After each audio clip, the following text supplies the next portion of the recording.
Hemos hecho un resumen del año, de lo que ha ocurrido en el organismo judicial. Hemos visto desfilar ante jueces y magistrados casos nunca imaginables. Uno de esos procesos que llamó muchísimo mi atención fue esa condena contra la jueza Gisela Reynoso y además la inclusión del hijo del presidente Jimmy Morales en una acusación por casos de corrupción en el registro de la propiedad que involucra a un restaurante y que ustedes ven la imagen ahí, el presidente y la primera dama debieron salir a dar un escueto mensaje en el cual sometían a todas las investigaciones y al ordenamiento legal a su hijo.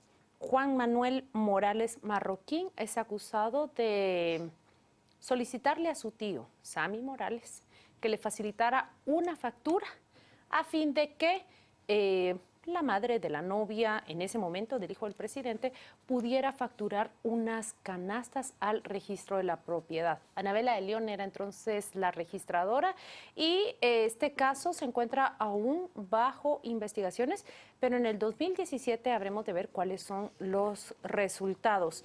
Me pareció muy significativo el mensaje del presidente y cuál ha sido la actitud hasta el momento de que su hermano y su hijo están completamente sometidos a las órdenes de ese juzgado. A mí eso me parece un cambio concreto en la historia política de nuestro país. En términos generales, los presidentes siempre han gozado de la prerrogativa de que su familia más cercana no se vea ni siquiera cuestionada por las autoridades del Ministerio Público. Recuerden el caso de la muerte de Gerardi, la mención de uno de los hijos de Álvaro Arzú y el hecho de que nunca se han acercado a él en términos concretos. Recuerden también, por ejemplo, al hermano del expresidente Cerezo con el caso de los Sikorsky. A mí sí me parece que ahorita se marca una diferencia concreta. Bueno, el cuñado del presidente Alfonso Portillo, que negociaba medicamentos también para el Estado durante aquella presidencia. Aquí me parece que sí se marca una diferencia concreta. El presidente se ve obligado, o en todo caso lo hace, somete a su hijo y a su hermano al sistema de justicia, que no puede ser de otra manera. Todo el mundo tiene que ser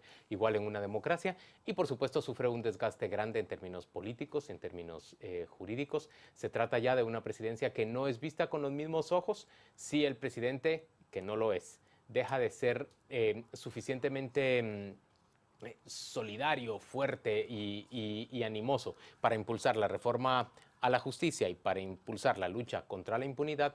El análisis invariablemente se inclina por pensar que lo hace bajo la molestia de que la justicia está pues involucrando a su hermano y a su hijo en la comisión de un posible delito. El hecho colateral de esto que hay que mencionar es que fue a partir de que él sale dando ese mensaje a la nación en que prácticamente él se distancia de los medios de comunicación, ya no da más declaraciones, se nota que es sumamente...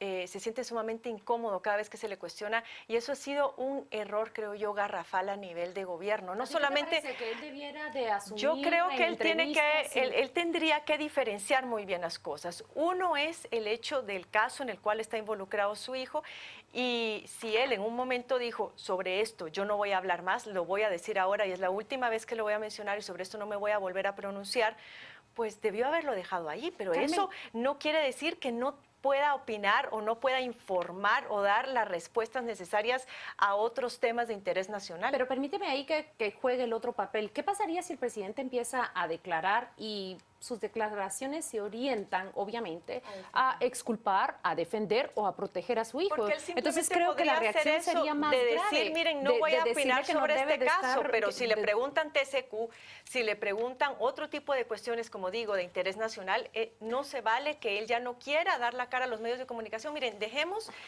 que sean los medios en sí. Es a la ciudadanía a quien le está negando el acceso a una información que por derecho nos corresponde. Yo quiero aquí llevar la contraria. Yo considero que el presidente no anda opinando sobre casos judiciales a diestra y siniestra. Está el caso cooptación del Estado, está el caso Gisela Reynoso, está un sinnúmero de casos y nunca los periodistas le piden opinión sobre este. Obviamente que su hijo esté sometido a investigaciones ya le atañe personalmente, pero considero que si él emitiera declaraciones, lo veríamos siempre bajo la sospecha de que lo está defendiendo o está protegiendo al chico. Declaraciones sobre ese tema, pero es que una cosa es su rol de padre y el caso en el cual está envuelto su hijo Pero tú y qué otra quisieras cosa que es opine? su ¿Qué quisieras rol. que él dijera? No, yo me refiero a esa incomunicación que haya con los medios y el en hecho general, no solo por en este caso. general, exactamente, sí. y el hecho prácticamente ya no querer rendir cuentas, porque de eso estamos hablando sobre ningún otro tema. Esa cerrazón absoluta Sí. no sale de sus viajes y el poco tiempo que está en el país o el tiempo que Sí, está en yo el creo que país, simplemente Sí, el él presidente está está cerrando el aislado. año Yo creo que con ese un es Ahora, yo lo distanciamiento que de no la veo- prensa notorio. Yo lo que no veo es, por ejemplo, que el hermano del presidente se sienta en una situación incómoda. Probablemente contrario. lo fue para los primeros días, pero yo veo que el hermano del presidente se sigue moviendo, digamos, con los mismos intereses, reuniéndose con embajadores, reuniéndose con personas, hablando de potenciales negocios, hablando ese sueño que tiene de construir yo no sé qué tipo de instalaciones culturales que en realidad uno entiende que ellos más bien ven a la cultura o entienden la cultura como práctica de comedia en cada uno de los municipios y uno ya los ve queriendo organizar pues sus compañías de teatro de vodevil, de comedia para ir de municipio en municipio y pensando que eso va a ser como el gran proyecto cultural del gobierno. En términos generales yo creo que 2016 fue un año de primeras veces en materia de justicia. Me pareció muy relevante el otro tema que mencionó Claudia, la condena en contra de Gisela Reynoso. Se trata de un antes y un después.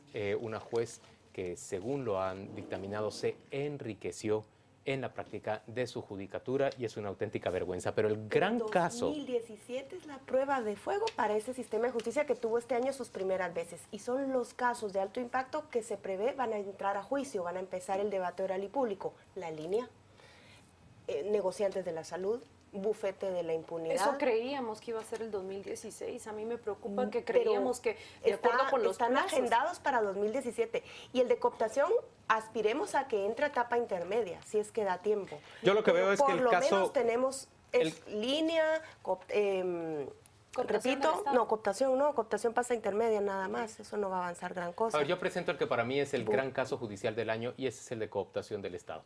La Comisión Internacional contra la Impunidad y el Ministerio Público engloban bajo la sombrilla de cooptación del Estado prácticamente el embate en contra de un sistema político jurídico en nuestro país que ha servido, o deberíamos decir político económico en nuestro país, que ha servido para administrar el Estado en beneficio de unos pocos. Ha crecido enormemente. Por lo general, en las últimas décadas, los principales beneficiarios pues eran los dueños de los medios de producción en Guatemala, los dueños de los grandes capitales. Sin embargo, en los últimos tiempos han sido los partidos políticos, los gobernantes, quienes se han llevado la mayor tajada de ese sistema de cooptación del Estado. Y ese sistema hace crisis, alcanza su clímax durante el gobierno de Otto Pérez Molina y a partir de ahí se derrumba, por lo menos se intenta abatirlo por medio de un caso. Miren ustedes, ¿cuándo habían visto la sala de vistas de la Corte Suprema de Justicia llena de personas que están acusadas de participar en ese sistema? Estamos hablando de financistas, ahí hay empresarios, ahí hay banqueros, ahí hay funcionarios, ahí hay expresidente, exvicepresidente, exproveedores de alimentos, de constructores de carreteras, lavadores de dinero, de todo tipo. Ese caso me parece a mí que es el caso más relevante que hemos visto. No es un caso exclusivamente jurídico, es un caso, por supuesto, que también tiene grandes ribetes políticos y que describe en buena medida la forma, la cultura, el sistema en el que los guatemaltecos hemos visto administrar el poder durante las últimas décadas. Este es de tal tamaño que ensombreció completamente al asesinato de Byron Lima. Y si no hubiera habido cooptación, quizás estaríamos hablando de ese caso como el caso emblemático de 2016, porque vimos que al reo, que se le señalaba de ser el que tenía el control en las cárceles, no valieron de nada sus mecanismos de seguridad y los controles para que un comando, que hasta este momento se desconoce integrado por quién estaba, entró a la cárcel de Pavón y lo ejecutó junto con otro grupo de reos y una mujer que estaba de visita. Yo creo que ese es otro de los grandes casos de este año. Que conste, Paola, que todavía no se sabe si entró un comando realmente a Pavón o si fueron personas que estaban en Pavón a quienes se les proveyeron las armas. Es una de las hipótesis y lo que quiero resaltar es que tenemos tantas dudas con respecto a este caso. Si entró el comando o ya estaba adentro, ¿dónde están las armas? ¿Quién orquestó eso? ¿Desde afuera o desde adentro? ¿Desde cuándo? ¿Cómo?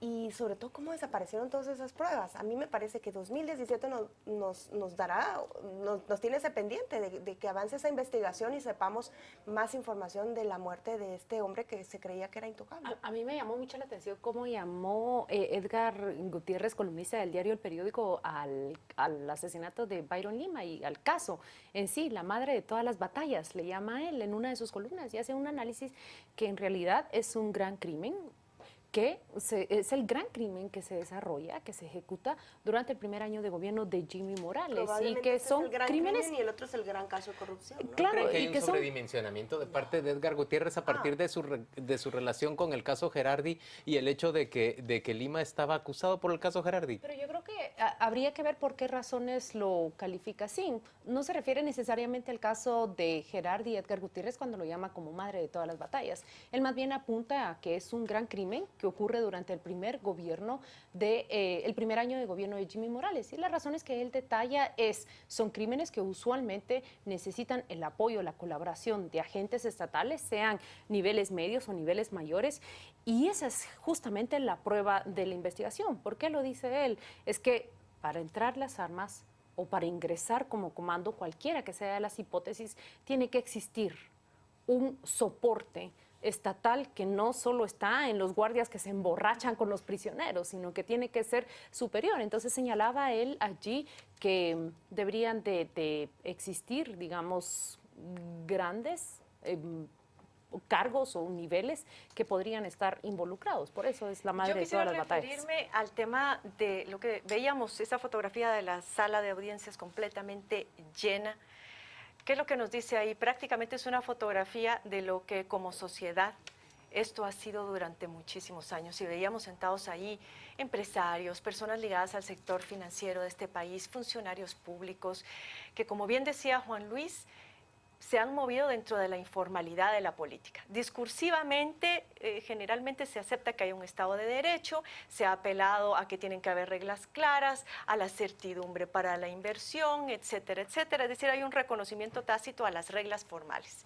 Pero en paralelo, pareciera que muchísimas personas en este país se mueven o navegan entre las reglas, más bien privilegiando ese sistema informal, que dicho sea de paso, el tema de la factura que liga al hijo del presidente también pasa por esa informalidad. Simplemente para algunos fue el error de un patojo que pidió una factura para hacerle el favor a la suegra, a pobrecito cometió un error, pero eso ¿quién no lo ha hecho? Pero esta Cuando normalización, se da esa normalización es lo que yo te digo. Una conducta punible. Y eso es lo que estamos viendo en esa sala de audiencia. Prácticamente lo que sucedió fue una normalización tal de estas estructuras, de esta forma de operar, que lo que este caso nos pone a la vista es un monstruo, pero es el reflejo en donde todos tenemos que vernos y el tratar de decir, no señores, es que las cosas no son así, el Estado de Derecho no está de adorno, no únicamente sirve para el discurso, tiene que verdaderamente respetarse y vivirse en consecuencia. Por eso es importante que el Estado se defienda, vía el Ministerio Público, en este caso, llevando a proceso a todas las personas que está llevando. También, y el organismo judicial. Yo creo que hay dos cuestiones pero interesantes. Del organismo judicial tenemos mucho que decir, porque lo que tenemos es una actitud remolona del organismo frente a este embate. Yo creo que en el organismo judicial hay trincheras, a cooptación ¿verdad? del Estado. En donde se trata de defender todavía este sistema de corrupción que se organizó. Beneficia ciertos intereses. Un extranjero llega a Guatemala y me dice, mira, pero que esto está muy alrededor de cooptación del Estado. Y es muy sencillo ver a todos esos ahí, es decir, el Estado utilizado por políticos, empresarios, banqueros para enriquecerse. Es decir, aquí está el Estado, aquí está esta gran fuente de negocios, fuente de enriquecimiento, vamos a utilizarla todos. Simplemente el Estado se está defendiendo y le está costando mucho defenderse. Creo que lo que va a suceder en caso de cooptación del Estado es muy interesante en el 2017, porque los últimos reportes de prensa del 2016, de este 2016, nos indican que no todos se quieren defender de la misma manera, aunque existe un esfuerzo de abogados porque todos los acusados vayan con el mismo discurso y que se defiendan, no todos. Hay por lo menos una docena que se está separando de ahí. Y que se quiere declarar culpable. Quieren admitir su responsabilidad. Y Habrá esto que ver prácticamente si los otros los coloca... dejan o los jalan para el Exactamente. fondo de la cubeta. Exactamente.